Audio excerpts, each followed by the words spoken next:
नमस्कार, आप सभी का स्वागत है हमारे चैनल द धर्म कहानी स्पिरिचुअल में। ब्रज स्वामिनी कृष्ण कामिनी मन भावनी श्री राधे अर्थात ब्रज की पटरानी, कृष्ण से भी सुंदर और उनकी प्रिय, सबके मन को भाने वाली राधा रानी। राधा रानी के बारे में ऐसी बहुत सी चीजें हैं जिनके विषय में लोग जानने के लिए अति उत्सुक रहते हैं, और आज उनसे जुड़ा जो रहस्य, जो जानकारी हम अपने दर्शकों को बताने वाले हैं, उसे सुनने के बाद आप और अचंभित हो जाएंगे।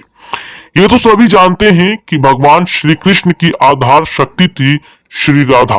कृष्ण के जीवन में उन्हें सर्वाधिक मात्र दो ही चीजें प्रिय थी, एक तो उनकी बांसुरी और दूसरी राधा रानी। माना जाता है कि कृष्ण की बांसुरी से तब तक मधुर स्वर नहीं निकलते थे जब तक श्री राधा रानी बांसुरी को अपने होठों से ना लगा ले। राधा रानी को मिलने के लिए बुलाने का और रास लीला रचाने का अमाध्यम भी उन्हीं की बांसुरी थी। माना जाता है कि कृष्ण को बांसुरी प्रिय है, इसलिए थी क्योंकि उसमें राधा रानी की श्वास बसी थी। इसी कारण से कृष्ण अपनी बांसुरी को हमेशा अपने पास ही रखते थे और अन्य किसी के हाथ में नहीं देते थे। एक कथा के अनुसार जहां एक और धर्म की स्थापना के लिए श्री कृष्ण ने मथुरा छोड़ा, तो वहीं राधा रानी कृष्ण विरह में प्रतिदिन उनकी पूजा करते हुए समय बिताने लगी।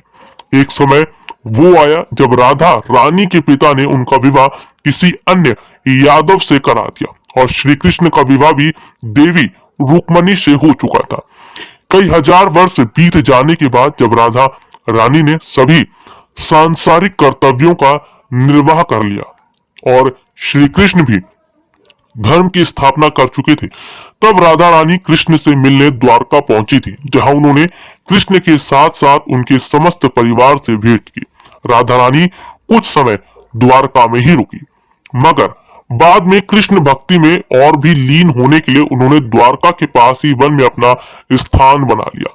श्री राधा रानी वन में अकेले रहने लगी और कृष्ण का नाम जप कर अपने अंतर ध्यान होने के समय की प्रतीक्षा करने लगी।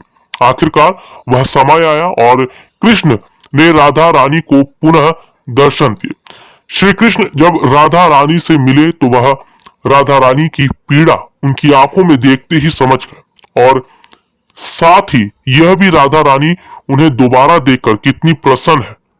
उन्होंने राधा रानी से वरदान मांगने को कहा तो उन्होंने बस यही इच्छा जताई कि वह आखिरी बार कृष्ण की बांसुरी की धुन सुनना चाहती हैं। कृष्ण ने बांसुरी बजानी शुरू की और तब तक बजाई जब तक राधा रानी अंतर ध्यान न हो गई, कृष्ण में ही विलीन नहीं हो गई। कृष्ण की बांसुरी की धुन सुनते सुनते राधा रानी ने अपना सांसारिक शरीर त्याग दिया और गोलोक में जा पहुंची, जहां से द्वापर की प्रेम लीला आरंभ हुई थी और कृष्ण का इंतजार करने लगी। माना जाता है कि जब राधा रानी सांसारिकता का दूर अपने दैवीय रूप में गोलोक धाम में स्थित हुई, तब कृष्ण ने उस स्थान पर अपनी बांसुरी तोड़ दी और दो टुकड़े कर उसे फेंक दिया। राधा रानी के जाने के बाद से जब तक कृष्ण धरती पर रहे तब तक उन्होंने दोबारा बांसुरी नहीं बजाई।